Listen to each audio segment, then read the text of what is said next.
Welcome to panel one of this 45th Annual Science and Technology Forum. And our topic today is the current U.S. research and innovation model, a system critique based on the COVID-19 crisis and ideas for new approaches.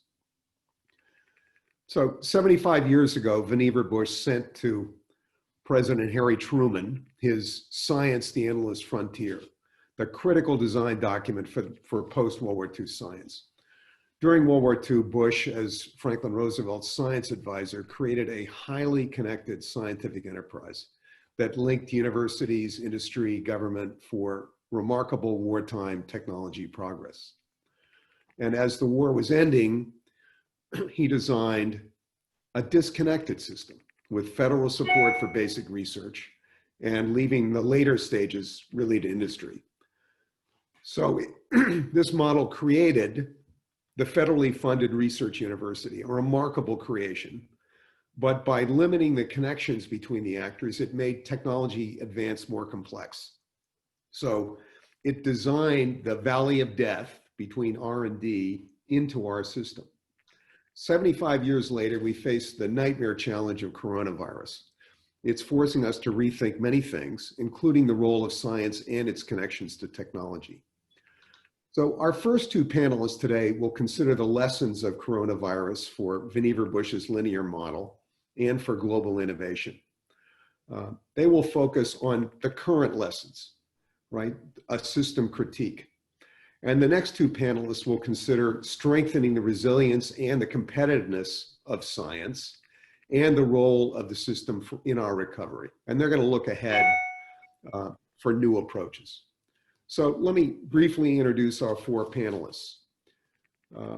And first, I'm chair of the AAAS Standing Committee on Science, Engineering, and Public Policy, COSEP, which is host to this forum. And each of our four panelists are members of COSEP. First, Kay Husbands-Fealing is Dean of the Ivan Allen College of Liberal Arts at Georgia Tech and formerly chair of the School of Public Policy there. She previously developed the SciSip program at NSF, taught at Minnesota, taught at Williams, and is an economist by training. Our next panelist is Jason Matheny, who directs the Center for Security and Emerging Technologies at Georgetown. He was director of IARPA, working on breakthrough technologies. He has degrees in public health and economics. Next is Irving Waldowski Berger. He's a visiting lecturer on information technology at the Sloan School at MIT, was a vice president for over 30 years at IBM for innovation and technology, and he had a lead for IBM on internet and e-business. He was co-chair of PTAC, the President's Information Technology Advisory Committee. He's got degrees in physics. And Kathy Olson, our fourth panelist, is former deputy director and chief operating officer of the National Science Foundation, and is now managing director of ScienceWorks. She has degrees in neuroscience. So after each of their talks ends, you are going to be asked a polling question, which will be open a brief time, about 5 minutes, for you to respond to. And after all of our four panelists speak, I will ask each a question or two, and they will have a chance to respond to your polling questions. On the Q&A feature on your screen, you can ask panelists questions as well. So it's a big group, but we'll try to respond to some of the questions. Now, let me turn to Kay Husbands-Fealing. Good afternoon, everyone. Thank you very much, Bill, for the introduction. And I will be speaking just briefly about the linear research model when urgent research priorities arise. A system critique. Now, I first want to go through and talk about a few of the models that we all know about, all of the different ways in which we contextualize scientific research, discovery, and innovation, all the way through to innovation. And after that, give some thoughts really about what do we need in times like this? And how does that model serve us? How does that linear model serve us? So I first want to give you a sense of the models, again, that everyone knows about. There's an innovation systems model, and there are models that the National Science Board uses and has shown us over the years that have many different components to them: inputs, outputs, outcomes, very many elements where we're looking at the entire innovation and actually invention, from invention to innovation system, and trying to understand what can we measure, what's measurable. We have models about knowledge capital, which focus on measuring not only innovation, but knowledge assets, depreciation of knowledge. And those models come from INSEAD, WIPO, and there are many other sources of these types of knowledge capital models. Return on expenditure models, which are vast, many of them, looking at growth accounting, looking at inputs, outputs, total factor productivity, social outcomes, and the like. And again, there are so many of those types of models as well.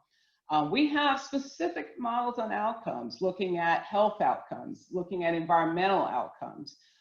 Very excellent ways of looking and dissecting what is going on within the scientific community in those areas, and also looking to see how are we doing, what are those impacts of the investments that are made, especially in areas of health and environment and our environment. There are also other types of models that show relationships, linkages between actors in the science, technology, and innovation system. But all of this really does still flow from looking at inputs to outputs to outcomes to impacts. It's usually something where we really want to probe a question about social returns on public investments. We want to talk about jobs and competitiveness. But again, we use proxies that really just follow along a linear progression of how products are being produced, right? How science is being produced, how new innovations are coming about, and what are the inputs to those activities. We're looking a lot at those. You may remember what we used to call the tire tracks model. And that is looking at information technology sectors with large economic impacts. And there are two of these, actually. The more recent one was published in around 2012. And again, it goes from 1965 to 2010. And it looks at how universities and other industry have produced products stemming from some of the basic research all the way to the end products. And we're looking at companies like Qualcomm, Motorola, Cisco, Google, IBM, and it really is a whole series of cascading inputs into this process, from the basic research that's generated mainly in universities all the way to industry and commercialization. And again, although there's some crosshatches here and ways in which things are connected, it's a very linear approach. So the question becomes, what if we need research that saves lives in the very near term, given that there's an unknown threat, at least something that was previously unknown? Example is the new coronavirus. What if, we urgently need research that leads to solutions for all, not just solutions for certain elements of our society that are able to get access or readily have access to great scientific activities and to great medical facilities. So what if we're looking for solutions for all? What if we urgently need research that predicts how things will evolve in the future, given that we've gotten a surprise, something that we didn't know necessarily was coming, or at least we didn't know how to deal with it once it was upon our doorstep? Does the linear model serve us well during these times? That is the question. So I have a few thoughts about that, and actually I'll put some questions on the table later, because this is something that we're still reasoning through and trying to understand. We do need to fund discovery science. So I don't want to go away from this thinking that we don't need that type of funding. Clearly, we need to fund discovery science. A lot of what we're seeing in terms of remedies and potential vaccines and all of that does very much depend on the funding of, a National Institutes of Health, a National Science Foundation, the FDA. It really does depend on that discovery science. And so I want to make sure that I don't leave that stone unturned. But we also have to focus on other alternative models that are not just the linear model where we only look at the discovery side and we don't include the practitioner side, or don't include the downstream activities that exist in technological innovation. And I would also want to say here that we oftentimes focus our science of science, measuring inputs and outputs, as well as assuming that we have a linear system. And so even our measurement processes and evaluative processes, oftentimes, the meta-analysis, if you will, oftentimes assumes that linear system. But we want to go past that and talk about ways in which we can really have a co-investment and co-development on the basic side or the discovery side and the applied side. And in that case, I wanted to bring up a book that was published several years ago by Venki Narayanamurthy at Harvard. And the book's title is RIP: The Basic Applied Research Dichotomy. And he makes some really good points that I want you to consider. The dichotomy between basic and applied science has become a barrier to the development of coherent national innovation policy. Many technologies reach advanced stages of development before detailed scientific explanations about how they work emerge. And he gives in his book an example of the steam engine and thermodynamics. And the whole point here is that in the process of developing something that is can be deployed, discovery science can happen and happens. And so it's not just that you go from discovery to innovation, but in the innovative process or in the technological development process, discovery also occurs. So he says that radical innovation often arises only through the integration of science and technology, and that's what he posits in his book. Innovation and discovery that's a cycle, it's cyclical, it's not linear. We need sustained communication between scientists and engineers, between theorists and practitioners. And he also says that all of this has implication from policy and for social well-being.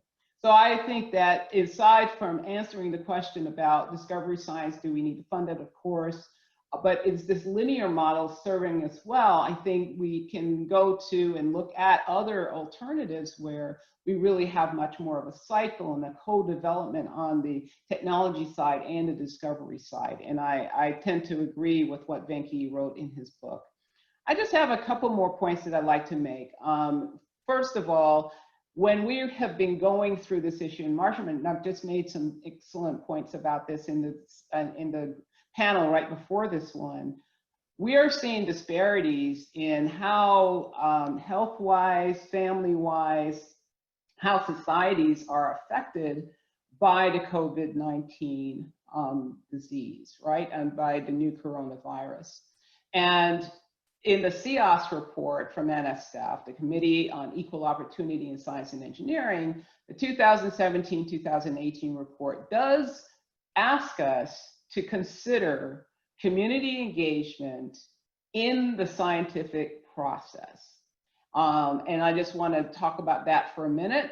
Community engagement and disparities are not typically part of the linear model, the linear logic model, involving diverse community voices in research projects, not being the subject of the research, but involved in the research projects, especially community-based, community-engaged, and community-focused research projects, has numerous benefits, including serving as a means for increasing broadening participation of underrepresented groups in STEM and improving science and engineering, improving the outcomes here. So it's really important, I think, to consider involving in the scientific processes, in the discovery process, communities that are much more diverse than we have seen in recent times in history. So that's one other point I wanted to make here. Hence, linear models sometimes miss critical issues that affect outcomes because we really don't have that diverse community within the scientific system, as diverse as it could be. So in summary, I just want to say that linear models miss key elements: diversity and community impact. Researchers need to include diverse communities and community-driven projects, not only in linear models, but other approaches as well, as Venki did point out. I want to underscore the fact that it is important, though, to fund discovery science. And these outcomes, both discovery and the more downstream, can lead to new discoveries if you have that interaction. Use-inspired research has an important role to play. And at the end of the day, there's another element that I think needs to be part of this discussion: trust. The trust in science, the trust in these activities, scientific activities that are conducted, and what part does that play in the adoption of new scientific outcomes in these various communities. So that is pretty much what I wanted to talk about today. I want to just leave you with a few more questions. We should really think about what we've learned in this process that we've been going through for the last 6 months. How do we engage universities more quickly? What are the incentives for researchers in these activities? Especially since this is not really a linear model that is really leading to the outcomes that we need. Are we ready to fund quick response science and discovery science? Are we ready as a society to do that? And where does trust fit into the whole model? Now, you're going to see a poll question hopefully soon. And the poll question following this presentation is this: do you think the public would support more outcome-oriented science playing a stronger role in societal decision-making? Do you think that the public would support more outcome-oriented science playing a stronger role in societal decision-making? You should see that poll soon, and hopefully we'll get your answers to that collectively. Thank you very much, and I turn it back to you, Bill. Thanks very much, Kay. Let me turn now to Jason Matheny, who comes to us from CSET in Georgetown. Jason. Thank you, Bill. So I'm going to speak briefly about how COVID and the political response to COVID have affected science and technology related to supply chains of both people and materials. First, COVID has been a rationale for more restrictive U.S. immigration policies. Beginning in April and then later expanded in June, the U.S. placed holds on new H, J, and L visas, arguing that levels of unemployment in the United States required that we restrict the entry of foreign talent that could potentially compete with U.S. workers. Now, there's substantial evidence that immigration increases wage and job growth due to overall economic growth. And it's generally believed that the recent immigration restrictions are not because of COVID, but are more extensions of the administration's prior agenda. But COVID appears to have intensified or at least accelerated that agenda. And we know that the changes in policies have had the predicted effect. It's decreased the number of new visas for foreign workers and students in the US by a little over the normal number of applications we would have seen in the H, J, and L categories in the last 6 months. And the reason why it's probably more than that is probably a combination of COVID as well as a sort of chilling effect on immigration broadly. In my opinion, that's among the most serious threats to U.S. leadership in science and technology, since one of our primary strengths as a country is our ability to attract and retain global talent. In material supply chains, COVID has prompted a general push to reshore manufacturing of key technologies, especially pharmaceuticals and other medical supplies, as well as semiconductors. In pharmaceuticals, there are efforts to produce more vaccines in the US and to develop local supply chains of active pharmaceutical ingredients. There's been more progress on the former than on the latter, although DARPA in particular has been making investments in more flexible synthesis of pharmaceutical ingredients that could shorten supply chains and reduce our dependencies on overseas supplies. In semiconductors in the past several months, there's been a combination of export controls targeting China and proposed investments in reshoring semiconductor manufacturing through the America Foundries Act, the America CHIPS Act, both of which are now embedded, parts of them, in the National Defense Authorization Act, which is now under negotiation in Congress. As one feature of this change in supply chains, TSMC has already announced a plan to launch a US-based semiconductor foundry. I think this is an area where supply chains are likely to shift significantly, which could affect large-scale computing plans in the US. Now, some of these trends could be affected by the election. The Biden-Harris campaign has proposed substantial liberalization of STEM immigration, including restoration of visas suspended under the Trump administration, an expansion of skill-based visas in general, and awarding of green cards to every STEM PhD that's awarded in the United States. So that's a substantial difference from the Trump-Pence administration on the issue of global talent. On reshoring and material supply chains, there appears to be more bipartisan support for strengthening domestic supplies. This is suggested both by current federal investments in domestic pharmaceutical supply chains, recent legislation focused on those that has bipartisan support, as well as the Biden-Harris proposal of $400 billion in procurement, including an expanded Made in America program aimed at expanding US manufacturing jobs and addressing US supply chain security. At Georgetown CSET, we recently launched a crowd-based forecasting platform called Foretell, which is collecting forecasts on these immigration and supply chain changes. Hundreds of people have provided their forecasts, and everyone here is most welcome to participate. The website is cset-foretell.com. The forecasts that are displayed show the average of forecasts over hundreds of participants, and the forecasts generally map to expectations, predictions of a restoration of skill-based immigration under a Biden-Harris administration compared to a Trump-Pence administration, and predictions of continued emphasis on domestic supply chains under either administration. I'd be especially keen to find out from this audience what your views are of the tolerance or public support for this notion of awarding green card for STEM PhDs. So we're actually going to launch a poll shortly with this question. I'm eager to see the results. Back to you, Bill. Thanks, Jason. I appreciate it. And I think your polling question has now been posed, and I'll be interested in the answers as well. So let me turn to our next speaker, Irving Waldowski Berger, former IBM Vice President for Innovation in Technology areas. Irving. Thank you, Bill.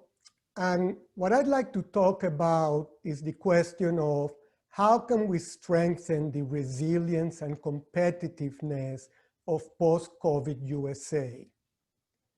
When thinking about what the nation should do, when thinking about these questions, I find myself harking back to the post-World War II period and to Science, the Endless Frontier. Not only because we are celebrating the 75th anniversary of the publication of Vannevar Bush's seminal document, but because of the similarities between the two timeframes, given that COVID-19 is the biggest shock we have all experienced since the end of World War II. Looking at post-war America for inspiration, we can identify three broad areas which can now guide our actions in post-COVID America. Number one, increase federal support for R&D. Number two, investments in the nation's infrastructures. And number 3, expansion of educational opportunities. Let me say a few words about each, starting with federal support of R&D. Following World War II, the US undertook a series of measures to significantly expand government support for scientific research and its applications in the private sector and government. These measures helped make the US the most prosperous and secure nation in the world, as well as the undisputed leader in science, engineering, medicine, and other disciplines. Think, for example, of the impact of the National Science Foundation, National Institute of Health, DARPA, NASA, and the Department of Energy labs. According to a 2019 task force commissioned by the Council on Foreign Relations, federal investment in R&D as a percentage of GDP peaked at 1.86% in 1964, but has declined from a little over 1% in 1990 to 0.66% in 2016. The overriding finding of this task force was that the US decades-old leadership in innovation and R&D is now at risk. It recommended that federal funding for R&D should be restored to its historical average and increase from the present 0.66% of GDP, or $146 billion, to 1.1% of GDP, or $230 billion. And we should sponsor moonshot initiatives in key areas like AI, 5G, genomics, and synthetic biology. In addition, federal and state governments should increase investment in universities by up to $20 billion a year for 5 years to support research in areas of pressing economic and national security. Let me now turn to infrastructure. In the 1950s, the government enacted the National Interstate and Defense Highway Act, which led to the construction of almost 50,000 miles of the interstate highway system at a total price estimated at over $500 billion, the largest public work in America. Then, as we all well know, in the late 1960s, the government launched ARPANET, the digital infrastructure that eventually became the internet, in order to enhance the resilience of the country during the Cold War with the Soviet Union. How are we now doing? Last October, the World Economic Forum published the 2019 edition of its Global Competitiveness Report, an annual assessment of nations around the world based on their productivity and long-term economic growth. The report ranked the competitiveness of 141 nations across 12 different pillars.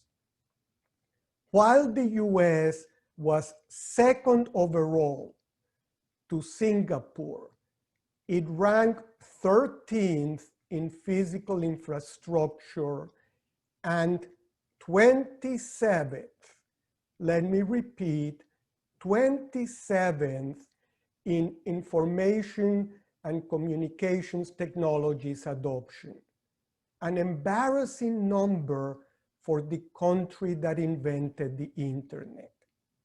Fortunately, we never had to test the internet's ability to keep the US going following a military attack or invasion. But who would have thought that 50 years after the launch of ARPANET, it would be a global pandemic that is now testing the internet's ability to fulfill its original objective of keeping nations and economies going upon an invasion, although it's a virus invention. We clearly need to do much, much better when it comes to both our physical and digital infrastructures. Let me conclude by talking about education. Following World War II, the government undertook a series of measures to expand the educational opportunities for all Americans, such as the GI Bill, which offered the nation's 16 million World War II veterans payments of tuition and living expenses to attend high school, college, or vocational and technical schools. Moreover, the expansion of public high school education and state universities through the 20th century was the critical ingredient in the US becoming the world's most successful post-war economy, thanks to its strong middle-class workforce. But educational initiatives by the federal and state governments have also been significantly reduced in the past few decades, despite the fact that education is more important than ever. Given the changing demands of the job market due to the technology and globalization forces all around us, it's absolutely imperative that we significantly improve educational opportunities for all Americans, from pre-K through lifelong learning. Now, you will also find a polling question, and the polling question will be, can we use lessons of COVID-19 crisis as a basis to transform our research and technological development? Thank you.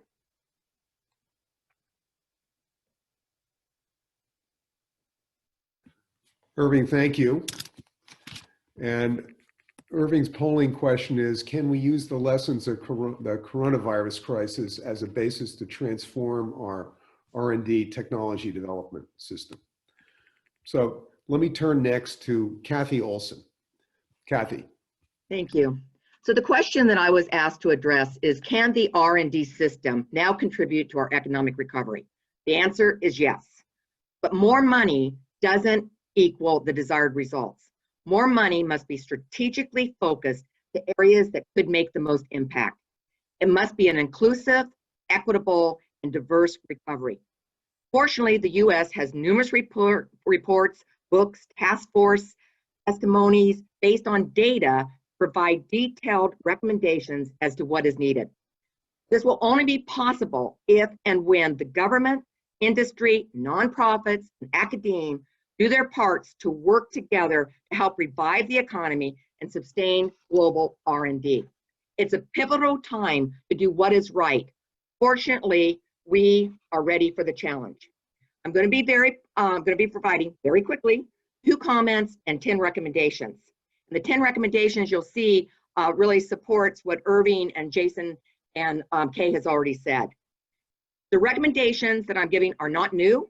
They are in the reports over the last 30+ years. What's the difference now? I hope we have the momentum to take action. Okay, comments. It's never been more important for our federal research agencies to take a serious bottom-up approach to reflect, examine, and evaluate their organization, programs, activities, and merit review processes with relationship to mission and how we do science today. Most of our research agencies were established in the 50s and 70s, and again, we're celebrating 75 years, etc. Let's take the time now for systematic changes versus tinkering around the edges. Ask the questions. Do I have the right programs, activities, flexibility, and agility to ensure a balanced US portfolio? Ask, is your organization curtailing creativity and innovation because of pressure, especially among the beginning faculty, to fit research into distinct programs when they have been trained on convergent thinking? Organization does matter. It sends a strong message to faculty and graduate students. Envision your organization, and if it was starting today, what would you look like? The second comment is, in the federal government, the sum can be greater than the parts. OSTP must be that convener, bringing the mission strengths in research and education together.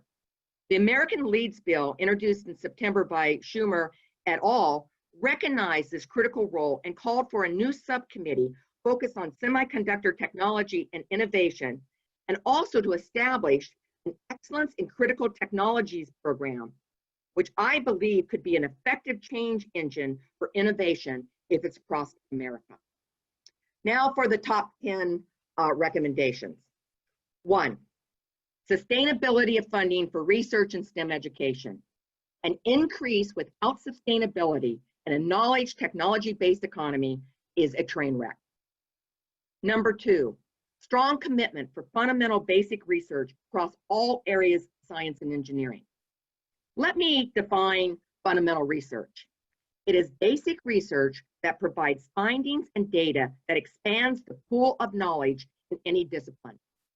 When I was at NSF, we'd say it's our seed corn. This statement, and I quote, "Even if it brings no immediate benefits, basic research should be supported by the government," unquote, was supported by 82% of the public in a 2018 NSF survey. Number 3, focus on grand societal challenges. We have thousands of reports, we know what they are. Marcia's talk identified many of them. And according to one NSF report, a rising share of Americans indicated spending was too little for science-related topics such as health, the environment, and space exploration. Number 4, and we've touched on this, investment in new technologies. Technologies shape the global economy and provide vast opportunities for innovation in all sectors. We must lead.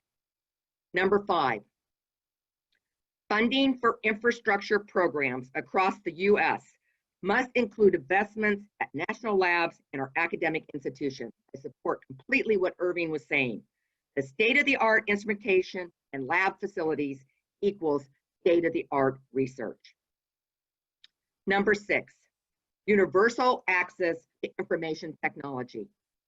Affordable internet with cloud access and laptops for every student.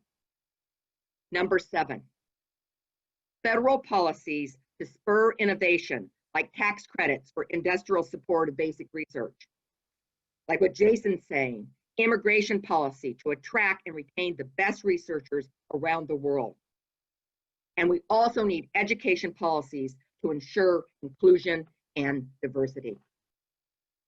Number 8, this one has received a lot of attention. I think it's very important.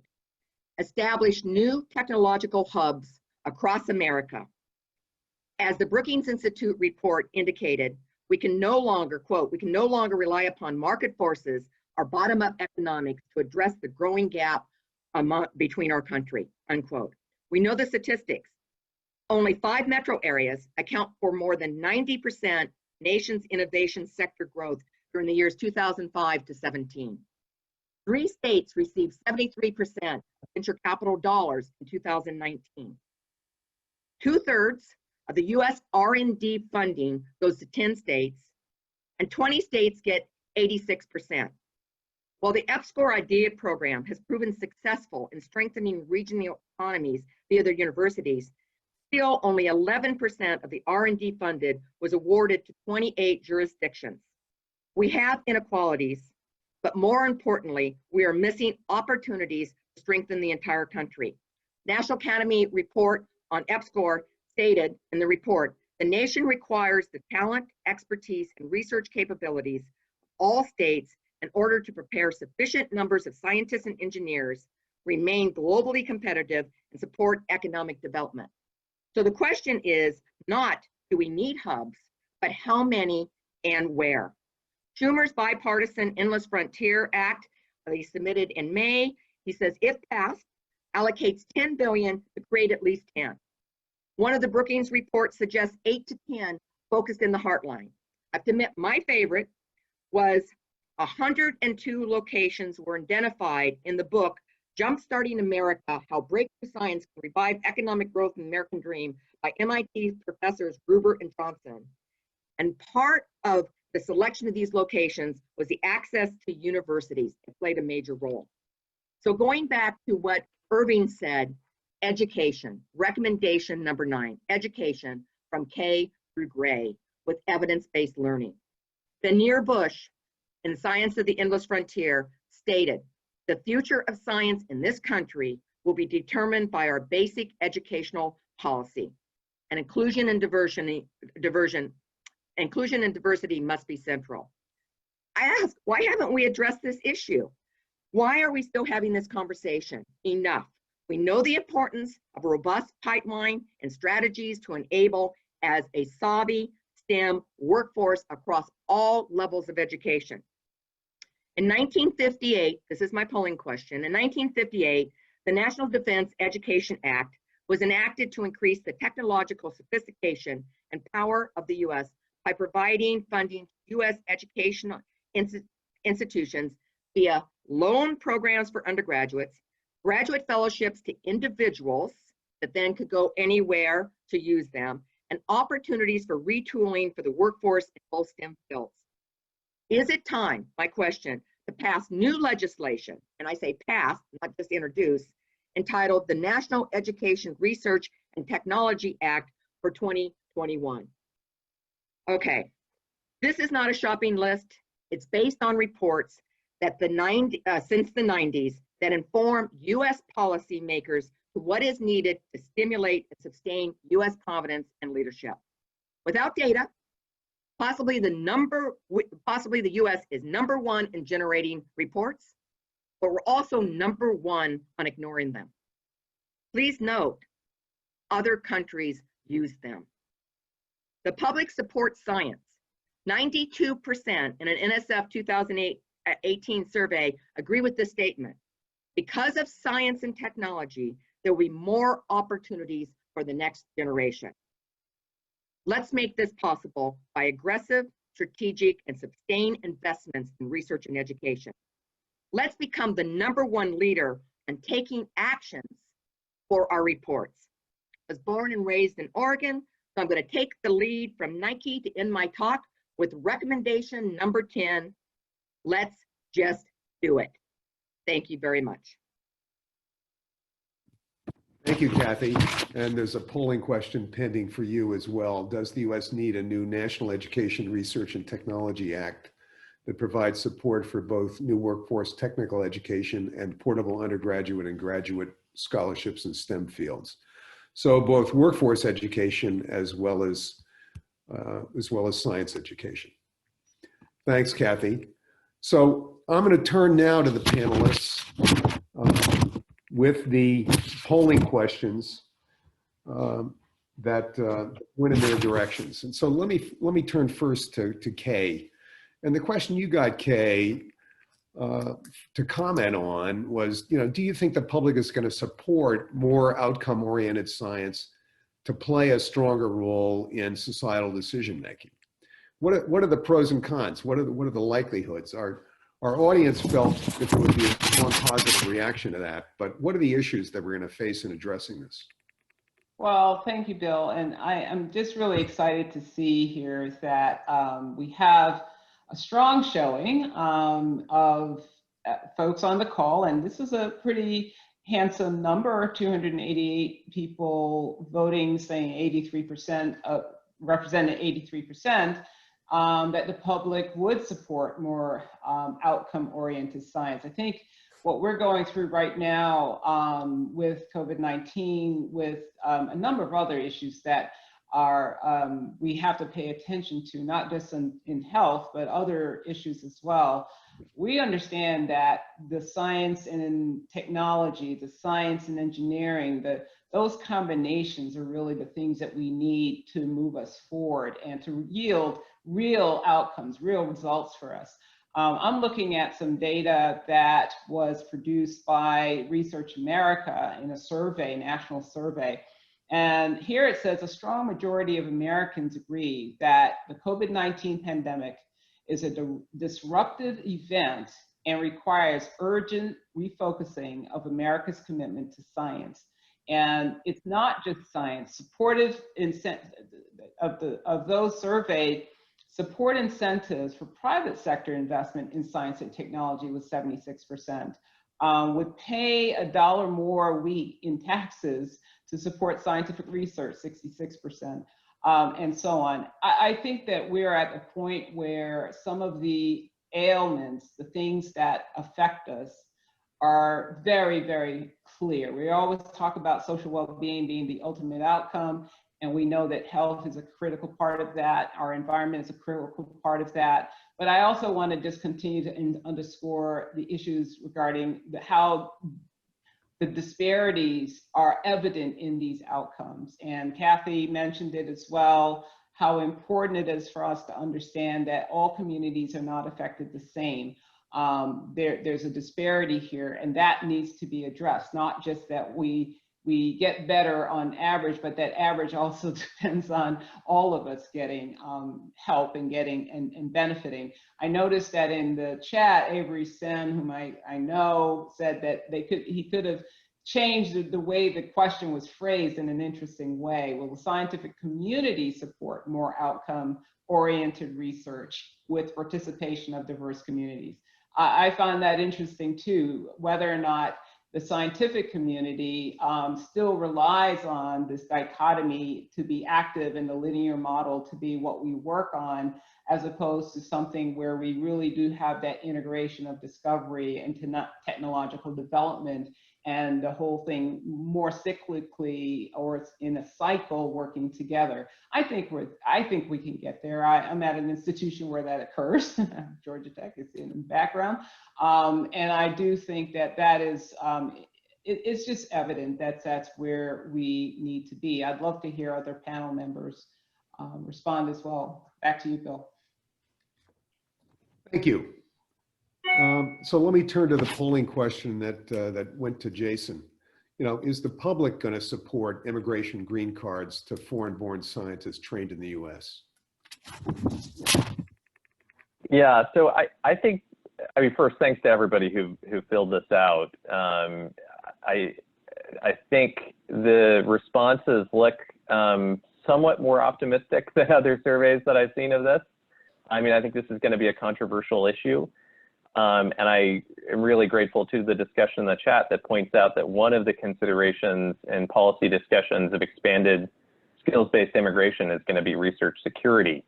So figuring out more broadly how we address research security is going to affect discussions of immigration, although perhaps immigration is not the best tool to address this, given others that we have, such as those promoted by the Jason report for NSF, which focuses more on disclosure requirements, cybersecurity, and risk assessment.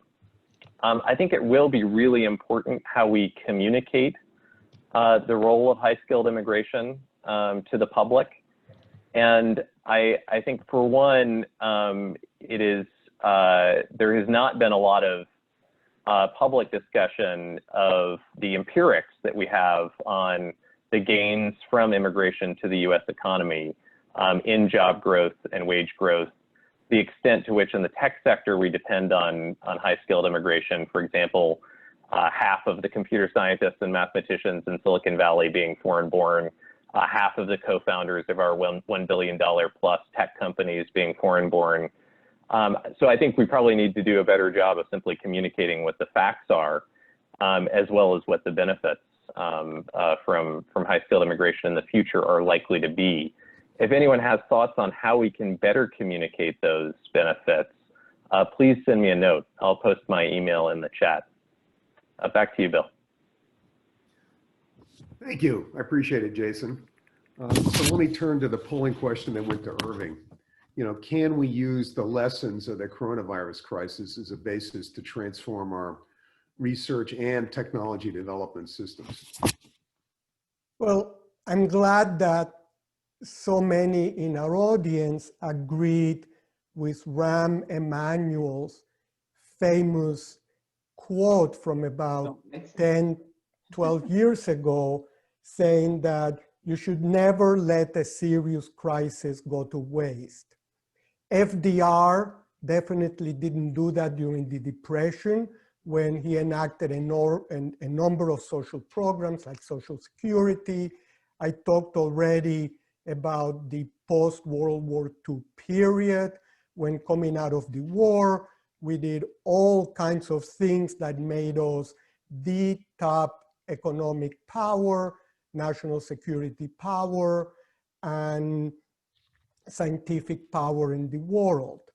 Then I think we got a little bit, let me say, lazy or too dumb, fat, and happy, starting maybe in the 70s, and Bill, you can ask me about this later, where we stopped focusing on major things we needed to do for the following 3 decades. I suspect that ideology, that is, before we looked at a partnership between government and the private sector to get things done, starting in the 70s with the influence of the Chicago School of Economics, which I feel guilty about because my physics degrees are from the University of Chicago.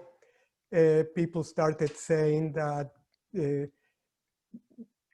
business shouldn't worry about anything other than making money, and who needs government? Then, of course, Ronald Reagan had his famous saying that government is always the problem, not the solution. And we frankly stopped worrying about this partnership.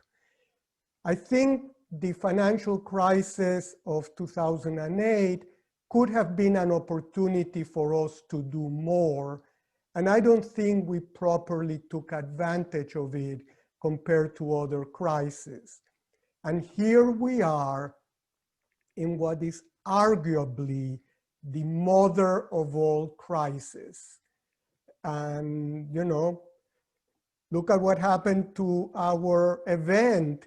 We were planning an event in person for the spring, and here we are in the fall doing it over Zoom. And I think that there is pretty much a consensus that COVID is accelerating a lot of trends that probably would have happened anyway. Definitely embracing digital technologies and many things that have to go along with that, like medicine over the internet and things like that. We still have a lot to do with education. It's probably one of our biggest challenges of all. We have a lot to do with infrastructure. We haven't been able to get a damn bill passed on both physical infrastructures and other things. But I am hopeful that with the proper leadership, we will once more become much more aggressive in doing what we need to do. Thanks, Irving. And Kathy, let me pose back to you for reflections. The polling question that went to you. Does the U.S. need a new Education, Research, and Technology Act to provide support for both technical training and portable undergraduate and graduate scholarships in STEM fields? What's your reaction? What are the pros and cons here? What's the public think? What's the scientific community going to think? I think I can see here that about 94% of the group here agrees with that. I want to have investments that's going to make long-term impacts. And when you talk to people where that they benefited from the National Defense Act, they said, I'm a scientist because of that. I changed my career because of that. And then when I was looking at it, there were some components I thought was really strong, like the workforce training and the graduate fellowships that went to individuals.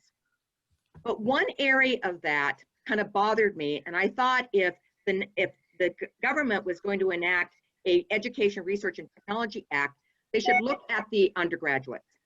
So I'm first generation family that went to college.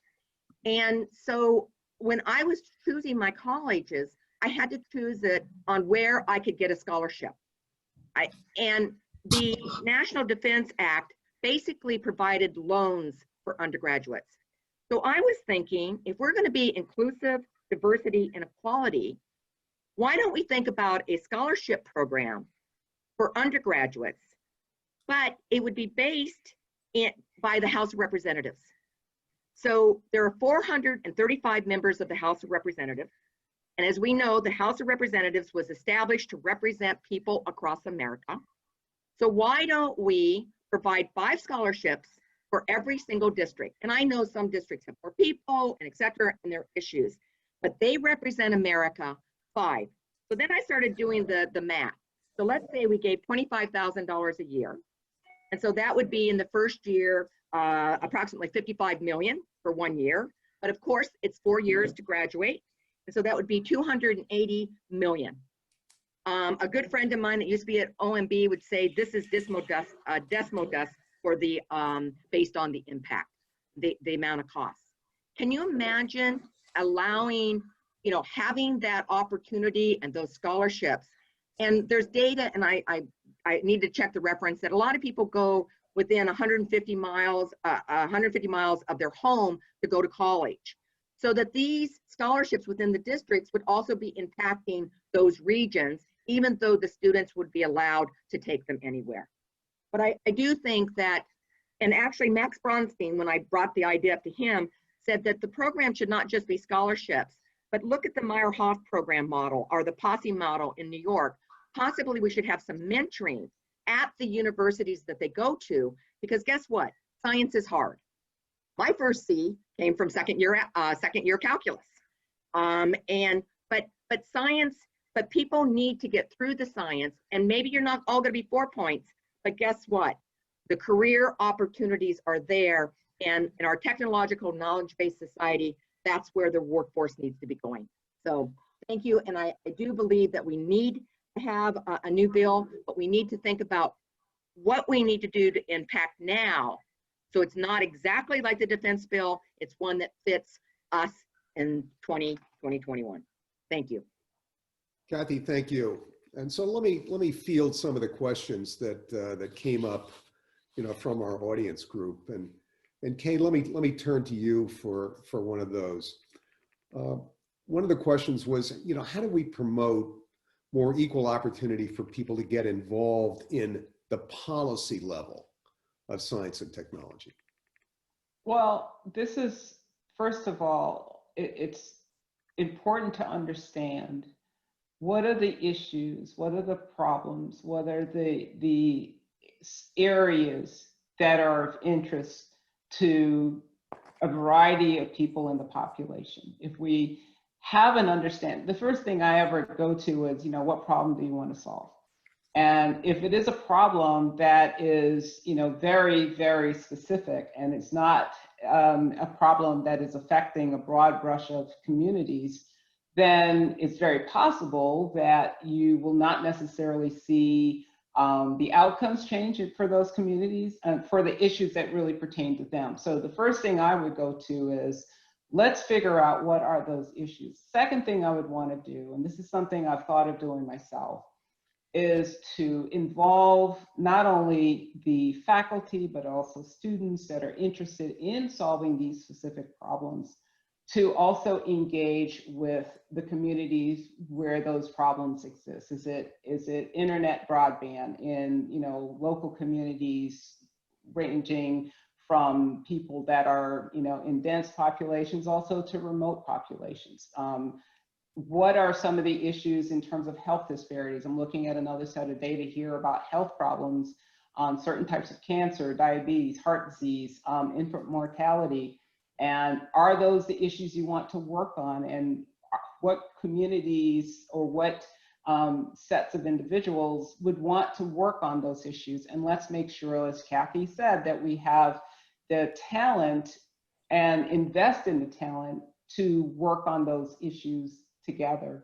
And I would want to see that done in a collaborative way. I was thinking about something like a makerspace for policy, a place where the communities can engage directly with the scientists. And guess what? Individuals in those communities will also become scientists when they get this mentoring and understand, well, here is one of the ways in which I can get engaged.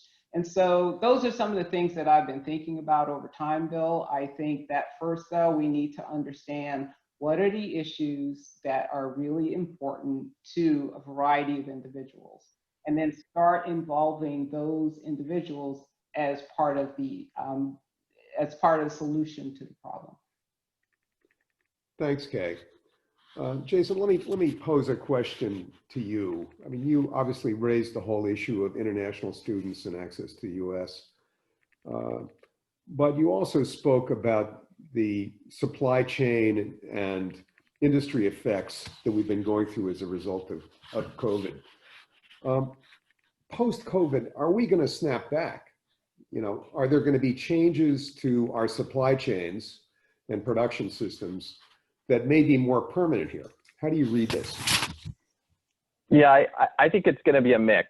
And I think that there are going to be some supply chains that we've decided to make enormous investments, either to reshore or to ensure that there are sufficient supplies that are redundant such that we don't have critical dependence on one country or a very small number of countries that might be disrupted either during a public health crisis or a trade crisis or a military crisis. I think in general, COVID has accelerated the level of anxiety about critical supply chain dependence and things like rare earths, pharmaceuticals, and microelectronics. So my guess is that reshoring in those three areas is likely to proceed even after COVID. But I think it's not realistic or affordable for the U.S. to be reshoring most of the supply chains that we use. I mean, we have a global economy, and we can't turn that global economy and squish it into just becoming a national economy. So I think the United States will end up having to make some hard choices about which supply chains to indigenize or to reshore. Some of that process, by the way, is written into a prior NDAA to establish what are the supply chains that we really can't afford to give up in the instance of a crisis. Over. Thanks, Jason. Irving, one for you. Industry spends, the questioner asked and pointed out, far more on R&D, and that really means predominantly development, than the federal government spends on R&D, and that primarily means research. How do we work on improving the collaboration between these pieces, between the research side and the development side? Are there new things that we ought to be doing in this area? Yeah, that's an excellent question. Let me tell you my own experience with IBM Research. As I said, I was at IBM for many years. I started my career in IBM's research labs in Yorktown and then moved over to the more development and management side of IBM.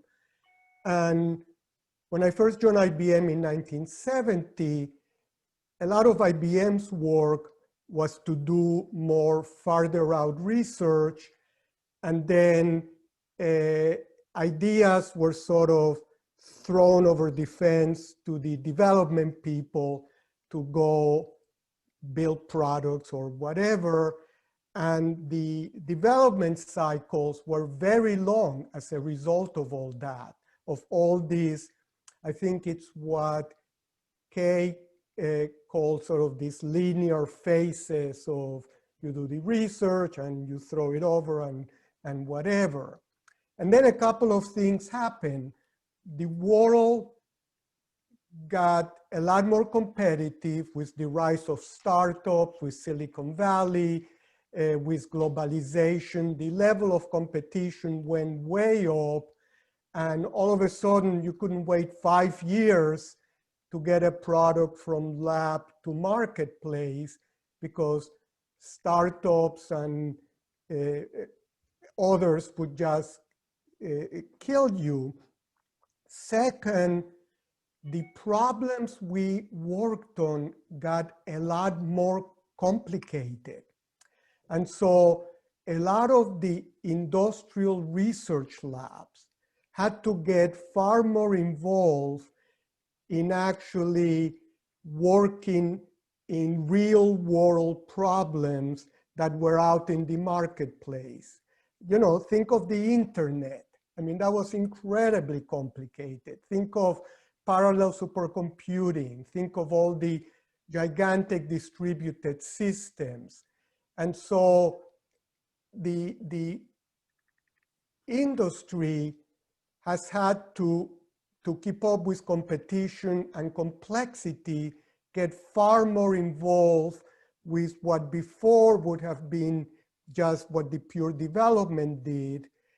And as a result, we became more dependent than ever on universities to do a lot of the farther out research, to do a lot of the more seminal research, good new ideas. And in fact, as Bill, you and I know so well because we are in MIT, MIT has a lot of joint work between MIT and industries that are funding work in MIT and so on. But in the end, the only thing that works really well is if there is a really good relationship between these three legs of the stool. The government that should be supporting the farther out research in universities and should be helping the private sector, especially with the most advanced kinds of projects, often by being acquiring some of those. For example, when I was involved in parallel supercomputing in IBM, we worked really closely with the DOE labs like Livermore or Argonne National Lab, which would acquire the most advanced supercomputers that the industry wasn't quite ready to do, and that pushed us harder. So you need government very, very strongly. You absolutely must have universities being involved across the whole system that Kate talked about. Not just the far out research, but also, can you build the damn thing? Does it work? Is it maintainable? What's its usability? And then of course, there is the world of business. And I have to say, based on my experience, over the last 20 years, the weak link here has been government support of research. For all kinds of reasons, the government just stopped supporting it to the level that it did in the previous 40 years. And Bill, you know, you probably, maybe I should ask you this question, because when you were chief of staff for Senator Lieberman and I was in PTAC, President's IT Advisory Committee, I would come see you for help in how can we sell our proposals to increase funding for computer sciences across the US, and you gave me very good advice. So what happened that government started to decrease its support? And I'm sorry to switch and ask you questions. Well, I mean, it's a great question, Irving, and you know, it's not an altogether positive story, and it's sporadic, and there were investments here and investments there, but not the kind of sustained effort that you were talking about. So there would be periodic attempts to legislate change, but we'll see if this coronavirus and our overall security situation drives a larger change movement. Well, and public health, obviously. Yeah, right? We larger, really... some of the larger efforts that, that this group has been talking about. Let me turn to Kathy for a question.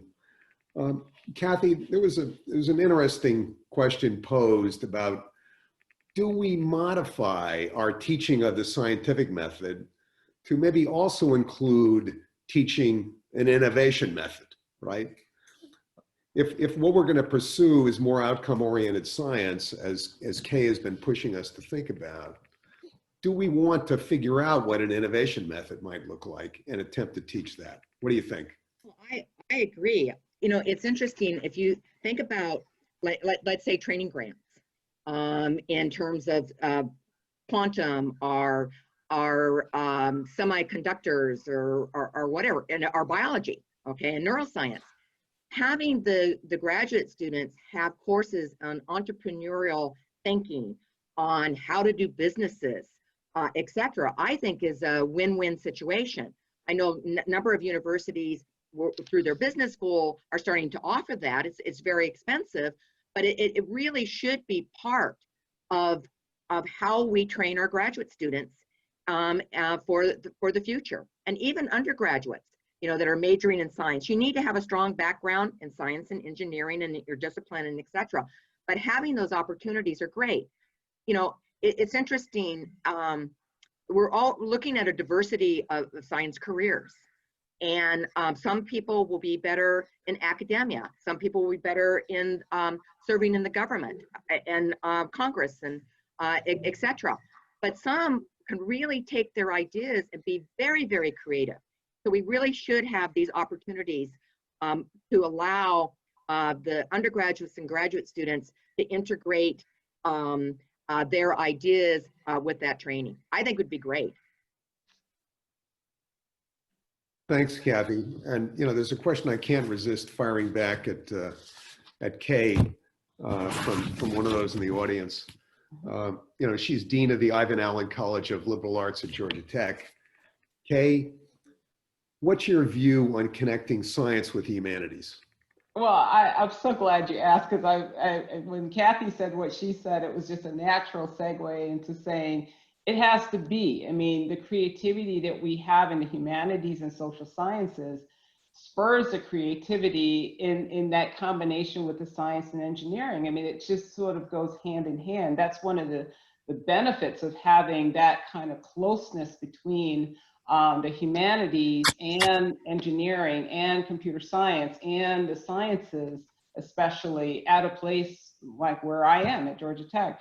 I would add not just the social science and the analytical combinations that we are looking at, the ethical principles that are taught by philosophers, the way that we think about visualization and conceptualization of ideas that you can get in an English course. You can think about, you know, the history. I mean, I think one of the things that Irving did for us earlier was really walk us through a history of science so that we understand what are we doing today relative to what we did in the past and how can we improve things for the future.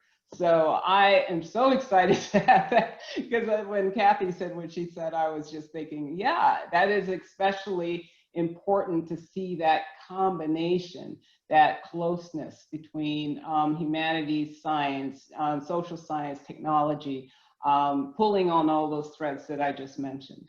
And I'm just going to add that the National Defense Act had humanities in it. And if we look at how we support science, thinking about how the agencies could change, really integrate entrepreneurship, creativity in terms of their activities, I think would be outstanding. And I hope the National Education Research and Technology Act is passed. That is part of it. Absolutely.